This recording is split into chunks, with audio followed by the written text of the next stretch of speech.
Salut à tous et bienvenue dans cette nouvelle vidéo. Alors aujourd'hui je vous propose de faire un petit tour de ma wishlist pour ce début d'année, pour ce printemps 2022, et puis je vais aussi vous parler des plantes que je n'aime pas.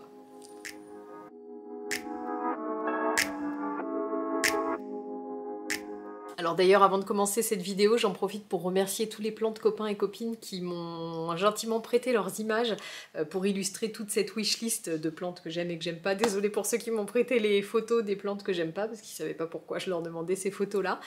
Voilà, donc je les remercie de m'avoir prêté ça, et puis je vous invite à aller voir, à aller découvrir leurs comptes si vous les connaissez pas. C'est que des chouettes comptes plantes et des chouettes plantes copains et copines. Alors je me suis dit que ça serait sympa de faire une petite vidéo comme ça, déjà parce que je pense qu'on en rigolera dans quelques temps, parce qu'il est fort probable que certaines plantes que j'aime pas passent dans ma wishlist ou l'inverse, parce que quand même avec les plantes c'est pas très constant mes envies, et je pense que voilà, il y a un peu une question d'influence des réseaux sociaux. À force de voir les plantes, je crois que même celles qu'on n'aime pas, on les aime, vous le verrez, c'est ce qui est arrivé pour certaines d'entre elles. Et puis je me suis dit que ça serait sympa d'avoir une trace de cette wishlist de l'année 2022, qui sait dans quelques années comment elle aura évolué, et puis qui sait, ça vous fera peut-être découvrir certaines variétés. Alors on va commencer par les plantes que j'aime, donc les plantes de ma wishlist. Pour ce printemps 2022, la plante qui me fait le plus rêver, et ça d'ailleurs ça date pas de cette année, c'est le philodendron gloriosum. Donc ça c'est vraiment, voilà, si là aujourd'hui tout de suite je peux choisir une plante qu'on m'offre, que je gagne, voilà, je choisirais sans hésiter un gloriosum. C'est une plante vraiment que je trouve magnifique. Alors avec le temps mes goûts se sont affinés. Clairement les plantes que je préfère ça reste donc les Hoya, les plantes à fleurs, et les phyllos à grosses feuilles, les gros phyllos, et les alocasia. Et voilà, donc dans les gros phyllos, forcément le gloriosum c'est celui qui me plaît le plus. Ça fait un moment qu'il me titille. C'est vrai que je mets pas des prix incroyables dans mes plantes. Alors déjà pour une question de budget que j'ai pas forcément pour les plantes, et puis aussi parce que ça reste du vivant et que je me dis voilà, à tout moment le truc je le tue, et puis j'ai dépensé des sous pour rien, une telle somme du moins. Donc voilà, j'ai pas acheté beaucoup de plantes chères. Si vous me suivez depuis un moment, voilà, à part mon Monstera Deliciosa Variegata, c'est le plus gros achat que j'ai fait, et j'en suis ravie. Mais voilà, bon, en général, je me dirige pas trop vers des plantes chères, et là, le gloriosum, c'est clairement mon but de cette année. Voilà, j'économise doucement pour me l'offrir, et c'est la plante qui me plaît le plus, enfin qui m'attire le plus. Alors ensuite, parlons-en, ça fait un bon moment que j'ai très envie d'un philodendron verrucosum. Et là, si vous me suivez depuis un moment, vous allez vous dire que j'ai un problème, parce que c'est une plante que j'ai détestée. Je pense même dans ma FAQ qu'on m'avait posé la question quelle est la plante que tu détestes, ou un truc comme ça, et j'avais répondu le verrucosum, parce qu'en fait cette plante, je détestais le fait qu'elle soit poilue. J'aime pas les plantes poilues, c'est un truc que je trouve pas beau. Et bien maintenant sur celui-là je trouve ça beau. Et là je peux chercher comment vous l'expliquer, je trouve rien. Je sais pas quoi vous dire, je trouvais ça affreux, et maintenant je trouve ça super beau. Alors j'ai toujours beaucoup aimé les feuilles du verrucosum, leur forme, le toucher velouté, la nervure qui ressort. En fait il y a vraiment un contraste de couleurs que j'aime beaucoup, comme sur la Calathea varseviski que j'ai dans ma chambre, que je vous ai montré dans mon plan de tour. Il y a un contraste sur ces feuilles veloutées entre le vert très clair, très tendre, et le vert foncé qui me plaît beaucoup. C'est ce qu'on retrouve dans le philodendron verrucosum. Donc ça m'a toujours plu, mais par contre j'aimais pas du tout ce côté poilu, là, les poils verts, et maintenant je trouve ça adorable. En plus je l'ai vu en vrai, les poils sont doux, je trouve ça trop mignon. Voilà, donc là vous avez toute mon instabilité en vidéo. Voilà, le philodendron verrucosum qui était dans la liste des j'aime pas est passé dans la liste des j'aime. J'aime, et même wishlist pour cette année, c'est pareil, c'est une plante, je pense que je vais m'offrir prochainement. Alors ensuite, un qui me fait de l'œil et vers lequel je vais pas, et je pense que je vais essayer de résister, c'est l'Anthurium Silver Blush. Alors ça c'est une plante que je trouve super jolie, que j'ai vue sur le compte Le Jardin de Laura, qui en a un très beau. J'aime beaucoup les nervures qui sont argentées, très brillantes, la forme des feuilles, d'ailleurs ça rappelle un peu l'Anthurium clarinervium que j'ai, mais voilà, celui-ci il est plus, la couleur est différente, et puis il est vraiment brillant. Il me plaît beaucoup. Pourquoi je ne l'achète pas? Alors pour deux raisons. D'une part parce que pour l'instant on le trouve qu'en baby plante, et moi j'ai quand même... les baby plantes ça me fait quand même un peu peur. Je sais pas, ça doit être moi qui me débrouille mal, mais Je trouve qu'on a du mal à les faire devenir grandes. Enfin, moi, je les tue facilement. Je pense, vous le savez, moi, je suis dans la team qui n'arrose pas assez. Donc, je pense clairement que les baby plantes, c'est pas ce qui leur réussit de sécher. En fait, c'est des petites plantes, elles ont peu de réserve et voilà, ça, il faut pas les laisser sécher. Et moi, je suis pas bonne à ce jeu-là. Voilà, donc ça, c'est la première chose. Et puis, parce que je pense que c'est une plante qui a besoin de beaucoup d'humidité. Et avec le temps, c'est aussi quelque chose qui a changé. C'est que maintenant, j'essaye de faire attention quand même à prendre des plantes qui auront pas trop de soucis à s'épanouir chez moi, et celle-ci j'en doute beaucoup. Donc voilà, elle est dans ma wishlist et dans ma liste des plantes que j'aime mais vers lesquelles je me dirigerai pas. Elle est un peu entre les deux. On sait pas où est-ce qu'elle va basculer. Alors ensuite, il y en a un autre qui était sur ma wishlist mais que je viens de m'offrir. Donc celui-ci, je l'ai pas encore reçu, donc on dit qu'il est encore sur ma wishlist, pardon. C'est le Syngonium aurea. Donc c'est un syngonium qui ressemble au Syngonium albovariegata que j'ai déjà, ici même exactement. C'est le même style de variégation, mais elles sont jaunes. Et je trouve ça super joli, les variégations jaunes. Et donc voilà, c'est un peu, ça donne le même style de feuilles que ça, mais avec du jaune à la place du blanc. Voilà, donc celui-ci me plaît beaucoup et je viens de craquer à une vente chez Plantipol. Je vais vous mettre en barre de description le lien de sa page Instagram parce que c'est un particulier, hein, c'est un plante copain qui fait de temps en temps des ventes de plantes et que je peux vous recommander parce que j'ai déjà acheté chez lui et j'ai jamais eu de soucis, c'est pour ça que j'ai repris à nouveau. Ça c'est vraiment quelque chose que je trouve sympa d'acheter chez les copains, bah, voilà, ça permet de participer eux à ce qu'ils aient des sous pour racheter des plantes plus sympas pour eux, et puis nous de s'acheter une petite bouture, je vous en parlais dans un vlog dernièrement. Voilà, ça permet d'avoir des plantes à prix plus raisonnable. Et puis, bah voilà, moi je suis contente de savoir que ça vient de chez un plante copain, de savoir que ça a été bien entretenu, et voilà, ça me fait plaisir. Donc voilà, celui-ci, il est encore dans la wishlist, mais pas pour longtemps, il va bientôt être dans une vidéo unboxing. Ensuite, alors il faut un petit peu parler de Hoya parce que forcément ça reste les plantes que je préfère. Je rêve du Hoya Sarawak qui est magnifique, qui a des grosses feuilles qui sont un petit peu différentes des feuilles des Hoya que je possède déjà et qui prennent une belle couleur quand on les expose un petit peu au soleil. Voilà, donc celui-là il est clairement dans ma wishlist. Et ensuite j'ai découvert justement dans les stories de Paul qui a aussi une belle collection de Hoya qui fait également des ventes régulièrement. Le Hoya GPS 7240. Je baisse la tête parce que vous voyez j'ai fait une petite liste et alors celui-là je vous aurais pas sorti le nom toute seule. GPS 7240. Il est très très beau avec des petites feuilles, c'est pareil, c'est des feuilles qui ressemblent pas à ce que j'ai d'habitude. J'en ai un qui ressemble un petit peu, c'est le Hoya Rotondiflora, je crois, oui c'est ça. Alors c'est pas les mêmes feuilles, hein, mais vous voyez c'est un peu ce type un peu rectangulaire avec les bords arrondis. Bon, c'est un petit peu plus marqué sur celui-ci, l'autre est un peu plus rond et un peu plus bombé. Mais j'aime beaucoup ce type de feuilles. Alors j'aime beaucoup aussi parce que ça change de ce que j'ai. Donc voilà, celui-ci il est dans ma wishlist et je le trouve vraiment sympa, la couleur est sympa aussi, enfin il est très original. Alors moi je suis une des rares personnes, je suis une bizarre qui choisit ses Hoya en fonction des fleurs, voilà, il faut savoir, ça fait rire mes autres copains Hoya, parce que en général on choisit plutôt un Hoya pour son feuillage, vu que les Hoya c'est quand même pas facile à faire fleurir, que ça fleurit pas très longtemps et que donc bah, évidemment toute l'année c'est le feuillage qu'on voit, mais moi je les choisis par rapport à leurs fleurs, pardon, parce que bah, par exemple je suis pas hyper fan des floraisons jaunes ou crème, vous voyez ce genre de couleur orange clair, même orange d'ailleurs, j'aime pas trop pour les Hoya, crème, tout ça, je trouve ça un peu fadasse, et du coup ben, avoir un Hoya attendre sa floraison pour un truc qui me plaît pas, ça me parle pas plus que ça. Donc je l'ai choisi, par exemple le Hoya Australis Lisa a un très beau feuillage, un peu panaché, et celui-ci je l'ai pas, pourtant c'est un Hoya assez commun, on le trouve facilement. Je l'ai pas parce que j'aime pas ses fleurs et du coup je trouve pas d'intérêt. Voilà. Donc voilà comment je choisis les Hoya, ça paraît un peu, ça fait rigoler tout le monde, mais voilà, je suis bizarre. Alors ensuite, qu'est-ce qu'on a? On a la White Fusion, Calathea White Fusion.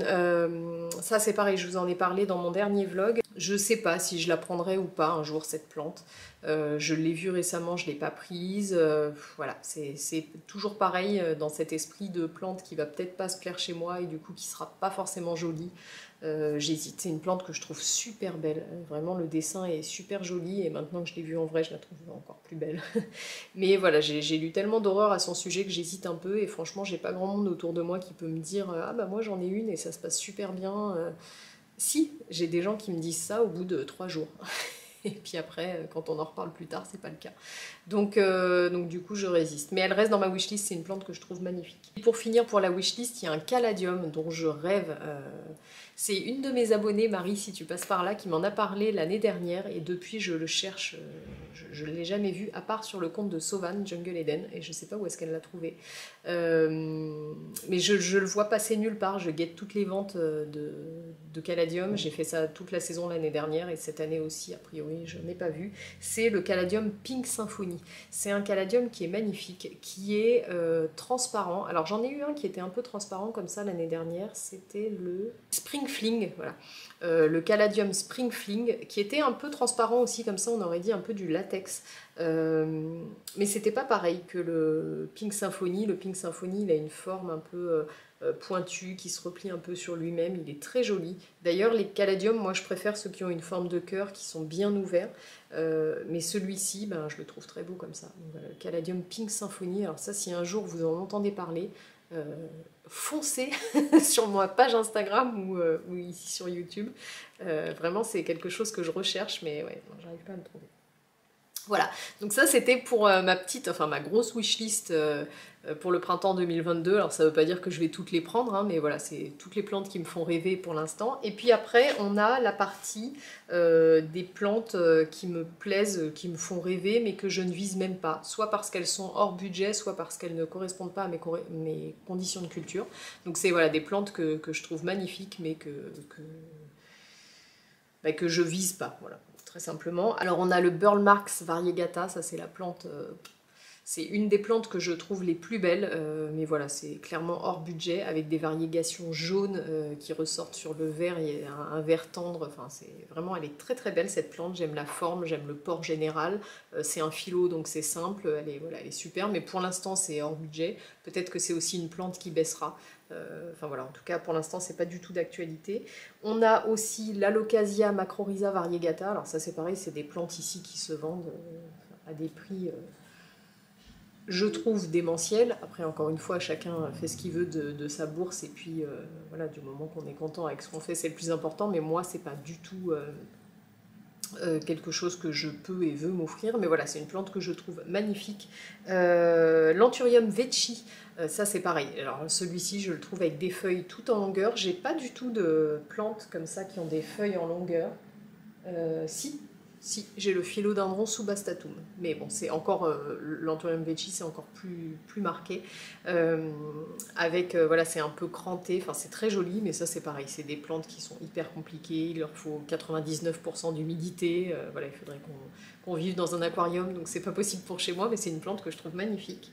L'Alocasia Jacqueline, alors celui-ci vraiment, si un jour il baisse de prix, c'est sûr qu'il atterrit chez moi, mais pour l'instant c'est hors de prix, mais il est très joli aussi, avec des belles nervures, une forme vraiment qui est particulière. Moi j'ai pas l'Alocasia poli, toutes ces plantes là, le Nairobi, non. Il y en a plusieurs comme ça qui ont un peu ces formes très fines et crantées. J'ai pas, et d'habitude j'aime pas, mais alors celui-ci j'aime beaucoup, le Jacqueline vraiment. Pourvu que l'année prochaine, je vous dise, il a baissé, il est dans ma wishlist. Ensuite, il y a les Nepenthes que j'aime beaucoup. Vous savez, c'est les plantes carnivores avec des coffres qui pendent. Ça, c'est une plante qui nous plaît beaucoup avec mon mari, qu'on regarde depuis des années, mais c'est pareil, on ne sait pas trop quoi en faire. On s'était dit qu'on en mettrait une dans la cuisine, et puis on ne sait pas comment. Il faudrait que je me renseigne mieux sur les conditions de culture. Voilà, mais ça, je trouve ça très joli. Il y en a plusieurs. Il y a différents coloris. C'est vraiment très joli cette plante-là. Et puis en plus, accessoirement, certainement que ça mangerait les moucherons. Alors j'ai plus de soucis de moucherons, moi, depuis un bon moment, mais voilà, c'est pratique. Et puis pour finir, il y a le Philodendron White Princess, que j'aime beaucoup, mais c'est pareil, je crois que c'est des tarifs démentiels, enfin du moins qui correspondent pas, moi, à ce que je souhaite mettre dans les plantes. Et puis voilà, c'est vrai que comme j'ai celui-ci, alors c'est pas du tout la même plante, hein, mais j'ai le Monstera Deliciosa Variegata, j'ai celui-ci, bon, du beau blanc j'en ai, alors du coup c'est pas une plante, voilà, c'est une plante que je trouve très jolie, mais c'est pas une plante que j'ai mis dans ma wishlist. Voilà, donc tout ça c'était pour la partie j'aime, je veux, voilà. Et alors après on a la partie j'en veux pas, gardez-les, ça me dégoûte, ça me plaît pas. Alors on a évidemment en tête de liste les cactus. Il n'y a pas besoin de réfléchir longtemps, là il n'y a pas besoin de la liste. Les cactus c'est vraiment quelque chose, je peux pas, c'est épidermique, ça passe pas. Bon, enfin je vous disais ça avec le verrucosum avant, mais c'est vraiment les cactus. Alors je trouve pas ça très joli, bon, ça c'est une question de goût, hein, mais c'est voilà, il n'y en a aucun que je trouve beau. Et alors en plus de ça, les épines, vraiment, ça me donne des frissons. Quand on passe dans les jardineries, je passe à côté, je suis toujours là à me dire « Ouh, je vais pas me piquer j'aime pas ça. En plus, alors maintenant avec un chien à moitié fou qui saute partout, et ma fille qui est quand même petite, 4 ans et demi, ça reste, elle est raisonnable, mais ça reste petit. C'est des choses qui me feraient peur, donc voilà, pas de cactus chez moi, pas d'épines. J'ai quand même un euphorbes Lactea White Ghost, mais bon, un euphorbes c'est pas non plus vraiment un cactus, c'est pas des aiguilles, c'est des épines. Il y en a une, si vous voulez, c'est pas des bouquets d'aiguilles là dans tous les sens qui sont prêts à vous sauter dessus, c'est une pointe, oui voilà, une pointe au bout de la pointe. Faudrait vraiment aller se frotter dessus pour se faire mal. Le mien de toute manière ne pousse pas et il n'a pas d'épines. Mais voilà, celui-ci je le trouve très joli. Alors ceci dit, avant j'aurais pas pensé avoir ça, peut-être que ça évoluera. Alors ensuite, on a le Hoya imbricata. Alors ça, c'est vraiment une plante que je trouve affreuse, hideuse, laide, moche. C'est affreux. Et d'ailleurs, ma copine Rachel, dont je vous parle régulièrement, qui est amoureuse des Hoya encore plus que moi, la déteste aussi. Et elle m'a dit, je cite, on dirait une tranche de salami quand il est sunstressed, donc c'est quand il est... je vous fais de la traduction en anglais, là c'est quand même l'hôpital qui se moque un peu de la charité, qu'il ait été stressé par le soleil et du coup les Hoya quand on les met au soleil ça prend une couleur différente, ou alors à une cochenille géante. Voilà la description de Rachel, la pro des Hoya. Je suis assez d'accord avec elle, ça ressemble... alors, le salami, j'y aurais pas pensé, mais ouais, c'est pas joli. En tout cas, c'est une espèce de truc collé sur le mur. Là. Effectivement, je trouve aussi qu'on dirait une espèce de grosse cochenille à carapace. Là, c'est pas très joli. Voilà. Ensuite, c'est là que je perds la moitié de mes abonnés. Je n'aime pas les marantas. Je suis désolée de vous le dire, je ne trouve pas ça joli. Voilà. Il y a eu un moment où je me suis dit, ok, en fait, ce que j'aime pas, c'est le porc, parce qu'en fait, j'aime rien. Les feuilles, je les trouve pas très jolies. Alors, c'est vrai que la lemon lime, par exemple, elle a des rainures qui sont sympas, mais bon, ça me ferait pas de l'acheter. J'aime pas la forme des feuilles, j'aime pas le porc, tout sur les côtés là, et j'aime pas les fleurs. Alors voilà, comme ça, je n'aime rien. C'est vraiment pas une plante qui me plaît. Et je me disais, bah tiens, c'est peut-être son porc qui me plaît pas. Et puis sur mon frigo, en plus je crois que c'est une plante d'ombre, sur mon frigo, j'ai une place, bon, forcément tout en hauteur, tiens, je pourrais en mettre une là. Donc j'ai regardé un peu plus, j'ai creusé, je m'étais dit, ah ouais, tiens, finalement je vais prendre une maranta. Et en fait, j'en ai pas pris parce que j'aime pas. Donc voilà, je suis désolée, je n'aime pas les marantas, je trouve pas ça joli. Si je veux continuer à vous choquer, je vais aussi vous parler du Monstera adansoni variegata, que je n'aime pas du tout. C'est pareil, c'est rigolo, hein, parce qu'on est... Et puis alors, surtout ce qui est rigolo, c'est que peut-être, dans un mois, ça bascule de l'autre côté. Hein, parce que c'était le cas quand même pour le verrucosum. Je disais, tout le monde aime ça, mais moi j'aime pas. Et bien là, c'est ça, le Monstera adansoni variegata, je vois tout le monde s'esclaffer dessus sur les réseaux sociaux. Et ben moi... c'est pas une plante que je trouve jolie. Alors, quand je vois du coup les prix auxquels elle est vendue, non, j'accroche pas. Mais de toute manière, c'est même la Monstera adansoni classique, elle est là, là, dans mon étagère. C'est pas une plante que je trouve spécialement jolie, sa forme, voilà, j'ai eu une bouture, bon bah du coup je l'ai fait pousser, finalement elle pousse, je la garde. Alors ceci dit, depuis que je l'ai fait, je l'ai appuyée contre une des barres de mon étagère, de ma plantagère, et du coup maintenant elle fait des feuilles plus grosses, c'est quand même plus joli. Et d'ailleurs, c'est Maxence du compte Plantécor qui m'a montré, parce qu'on parlait de ça justement, et qui me l'a montré mature, la Dansoni classique, pas variegata, qui fait de très grosses feuilles, et là effectivement c'est plus joli. Mais bon voilà, c'est pas une plante que je trouve très... Voilà, la forme de la Dansoni me plaît pas, donc bah, forcément la variegata pas plus. Je continue à vous choquer, je vais vous dire que je n'aime pas les Monstera taille constellation, donc là je perds la deuxième partie des abonnés qui avaient résisté au fait que je n'aime pas les marantas. Pourquoi? Parce que je n'aime pas les variégations crème. Alors, faut quand même dire qu'il n'y a pas si longtemps, une petite année, je n'aimais pas les plantes à variégation. Donc c'est pareil, hein, on n'est pas à l'abri que je change d'idée. Je pense aussi que nos envies évoluent en fonction de notre collection de plantes.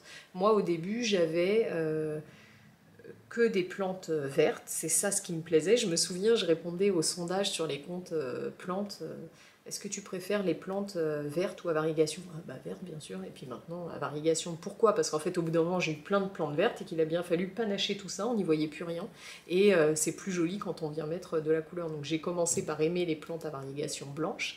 Et puis et ben, maintenant j'aime beaucoup les plantes à variegation jaune, le Burnbarks variegata et puis le Syngonium aurea. Je trouve ça super beau. Donc bon, sait-on jamais, peut-être qu'un jour j'aimerais la taille constellation. Mais aujourd'hui, pourquoi j'aime pas? Parce que moi, dans les variegations, ce que j'aime, je vous ressors toujours la même, c'est celle-là que j'ai à côté de moi, hein, j'ai le Monstera, mais je vais pas le monter. Ce que j'aime, c'est, vous voyez, les gros patchs blancs. Alors bon, là, c'est vraiment beaucoup, mais vous voyez, j'aime ce type de variegation où ça fait des patchs verts, des patchs blancs, voilà. J'aime pas les mouchetis, hein, comme si on avait pris un pinceau là, qu'on avait secoué de la peinture beige dessus, et ben le Monstera taille constellation, je trouve que ça fait cet effet-là, ça fait comme des petits pchits là de couleurs, j'aime pas, et en plus, enfin oui non j'aime pas, et en plus c'est pareil, la couleur beige, ben j'aime pas trop, je trouve que c'est, on a l'impression que c'est un blanc qui est pas bien blanc, enfin voilà, ça me plaît pas plus que ça. Ensuite, qu'est-ce que je n'aime pas? Alors, un qui est un peu, vous voyez, il y a le j'aime pas, il y a la ligne, et il y en a un qui se balade un peu entre les deux, c'est le Florida Ghost, White Ghost, Philodendron Florida Ghost, je crois.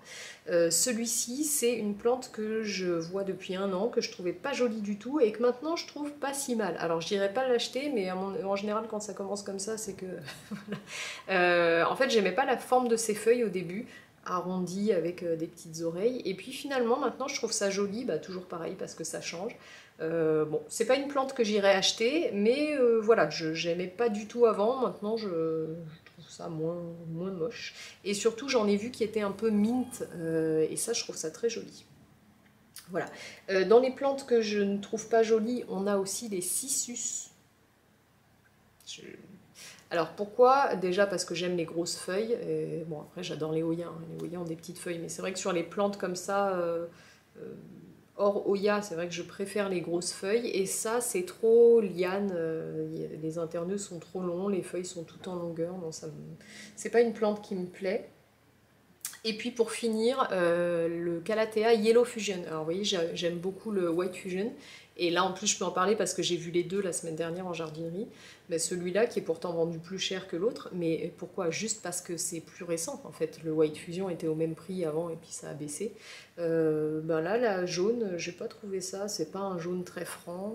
C'est un jaune qui tire un peu vers le vert. Je n'ai pas trouvé ça. Non, je l'ai trouvé fade en fait à côté de la blanche. Voilà. Voilà pour le résumé de mes petits goûts, mes petites préférences plantes pour ce printemps 2022. J'espère que cette vidéo vous a plu, je trouvais ça sympa, un petit peu original, ça changeait. Alors je vous remercie d'avoir regardé cette vidéo jusqu'à la fin, n'hésitez pas à me laisser un petit like si vous avez apprécié. Je vous souhaite à tous une bonne semaine et puis je vous dis à très bientôt.